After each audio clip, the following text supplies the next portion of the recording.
Have you ever met someone who's older than you, but somehow has way more energy and can move with ease, seem to have no problems, can hike and dance and ski or do whatever they want, they're full of life, and in the meantime, you're younger and you're trying your best, but you still feel miserable, you have pain, get the energy crashes, bad night sleeps completely derail you. I've been there. So, the truth is here, longevity isn't just about age. It really depends on what happens in your life. And if there's people like me that may have had, some traumatic event, I had physical trauma and that totally derailed my sleep. So that set me back and really aged me a whole lot sooner, right? I had to work on it and to get back on track and regain that, which is cool that we can. But most people, they're just living the way they're living and they don't even realize that they're not really working on their brain and body in a sustainable way. Most of the time it shows up way later when there's already symptoms. And unfortunately, that's how our medicine works, right? We go to the doctor when something is wrong instead of thinking preventative. So really the key here is you have to really change your mindset in doing things ahead of time, be more preventative in order to gain and sustain a long life and a happy, healthy long life. In today's episode, I'll show you what I have taught over many, many, many years, my coaching clients, and also implemented myself, different lifestyle changes and habits you can implement immediately. There's a lot more, but I'm going to share a few of those today. So welcome. I'm Heike Fallon, a certified high performance coach and a neurosports therapist and the founder of the NeuroHP method.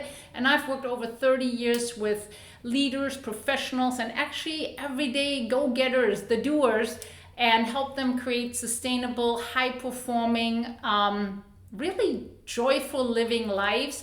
Not just getting them out of pain, but even to be performing on a much higher level. So I believe true longevity comes from optimizing not just your brain and body, but also your environment and bringing that all together. So most people think longevity starts with just food and exercising, as that is super important, but brain health matters even more because the brain regulates everything and there's important habits that we can do to optimize our brain.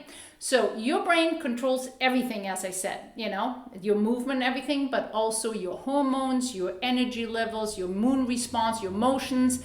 And the cool part is it has plasticity, which means it can change, it can rewire, create new neural connection, form stronger ones, and it can get better with use. So you just have to really do it, right? So it shows really that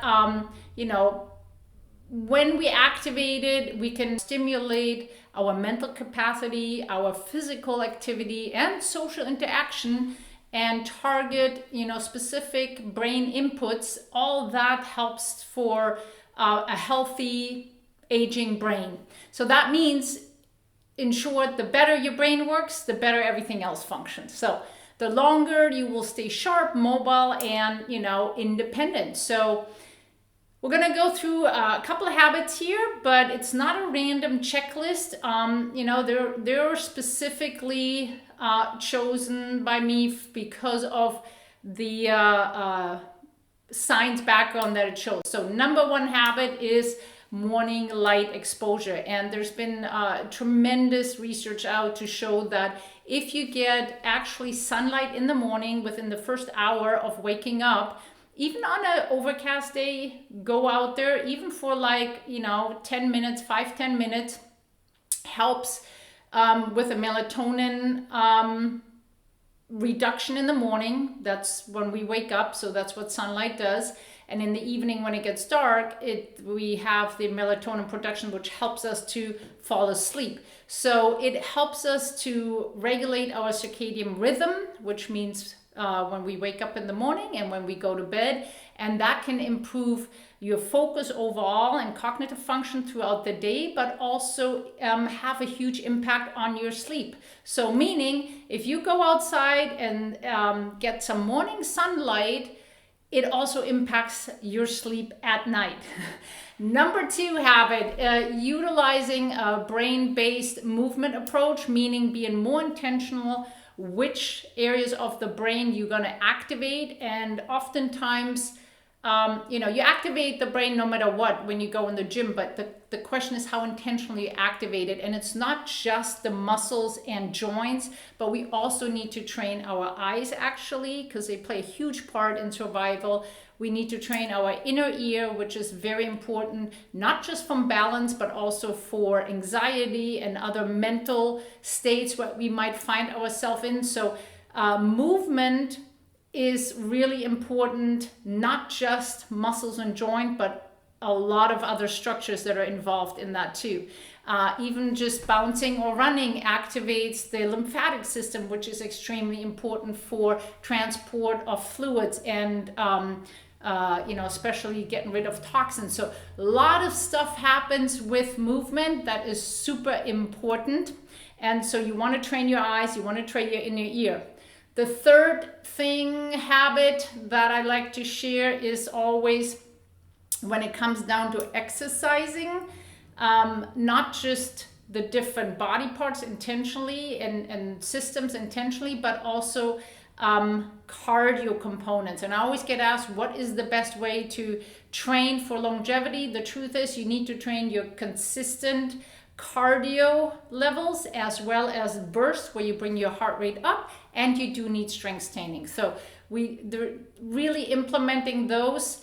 All 3 of them is very important. Now, key is too, you want to enjoy what you do. And so I personally don't enjoy the gym, so I do a lot of my strengths work either with a body or with band work. But you may play pickleball, and you may, do climbing or skiing, cycling, whatever it is. Do something that you enjoy, and maybe do it with other people together, because the more fun you have, the more consistent you will be. 4th very important habit for longevity is not just what we eat, but actually there's research out in how much we eat. Now, there's different types of restriction we can do. The time restricted eating, fasting, for example. So there's lots of different ones. I'm not going to go further into it, but one key thing that has come out of research is that we are technically eating too much. We're all overeating, and the key is, if you actually just eat a little less, can have a profound impact on your health. So it's not about starving, and it's not about feeling hungry all the time. That's not what it's about, because that might cause a threat response of the brain again. But it's about really being more mindful in your eating, and instead of eating 100% or until you're super full or constantly snacking, you might want to change your eating to paying attention on when you're about 80% full. So meaning you're not eating 100% full, but like about 7 to 8 out of 10. You can think of it a scale 1 to 10. 10 being super full, 1 you haven't definitely not eaten much, maybe a little snack. But if you're somewhere around a 7 is a good thing to stop eating at that point.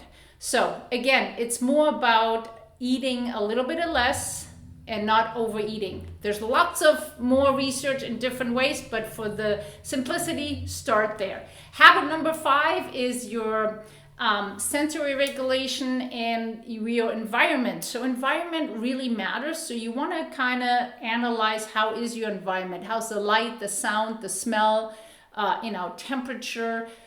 You may not always control all of those, but you want to be very aware of how different light influences you, for example, or your surrounding influences you. So for example, I don't do well with the overhead fluorescent light. It really impacts my nervous system. So I, for example, when I go to a conference and I'm sitting in a room with an overhead fluorescent light, I usually wear yellow glasses, helps my nervous system to stay at bay. So Analyze your environment. It might be the light and the temperature and the sound, but it might also how cluttered your environment is. So if you don't like cleaning up, it can impact you. It can impact you mentally, and also your focus. So plenty of research out there.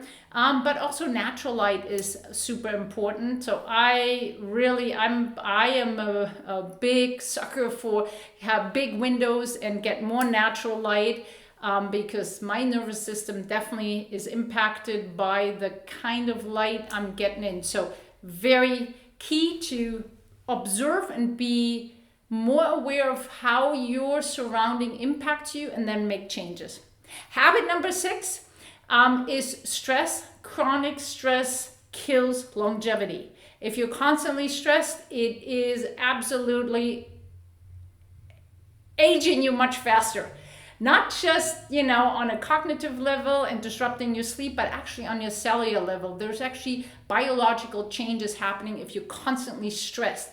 And you can learn and train to cope and regulate your emotions and dealing with stress. There's different ways to do that. I have in my longevity course a lot of strategies for that. It can be from gratitude journaling. It can be from activating the vagus nerve, reframing thoughts, shifting your mindset, eliminating certain stressors that might be more impacting you specifically. So again, it's a very subjective, so you have to really work on it on a deeper level. But stress, not good for longevity. Number 7, sleep.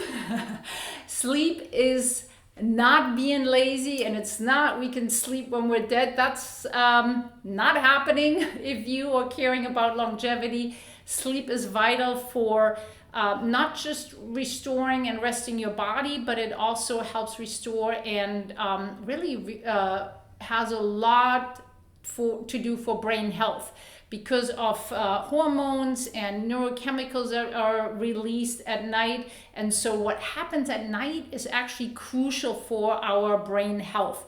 And so good amount of sleep is super important. It should be always really 7 to 9 hours, somewhere in that range. I know some people always say, well, I feel fine with the 5.5, 6 hours. Well, you may have not felt the difference. If you've actually slept multiple nights, 7, 8 hours, you might actually start feeling a difference. And it's crazy how the brain and body can adapt, but that doesn't mean it's healthy. So with that said, again, quantity matters, but also quality. So deep sleep, REM sleep really matters. So you do want to know how you do on quality as well as quantity with your sleep. And it might require to track. I like to track with a ring. You might have a watch that you can track. It does not mean you want to overly track and freak out and be impacted by all the numbers and reading, but to get a rough idea is a good thing to do it for like a month or so. Now, one other thing for sleep that has helped me, because my sleep was derailed for quite some time, is consistency. Going at the same time consistently to bed and waking up at the same time, and really having a good evening routine definitely helped my sleep tremendously. There's plenty other strategies for improving your sleep. Different video. Check it out. It's on my channel, but sleep is non-negotiable. You need it, and there's no way around it. If we wouldn't need it, nature would have already gotten rid of it. So what we've covered, 7 science-based habits that really help you when you do them consistently, living healthier, longer, and happier lives. And again, it's not about doing all of them right away. Start small, pick one habit today, start practicing that, and then start adding another one the following week or in 2 weeks. So again, start small. It's about the consistency that you really need. And it's not about adding too much on your plate and it becomes, stressful because you're trying to do too much. Again, small implementation and consistency is a lot more helpful. I hope you enjoyed this information. Share it with someone that you love, that you think can benefit from this. And again, it's not age what determines longevity. You might actually be aging already way before other people, just because of your habits and how your brain and body are functioning at that time. See you in the next video.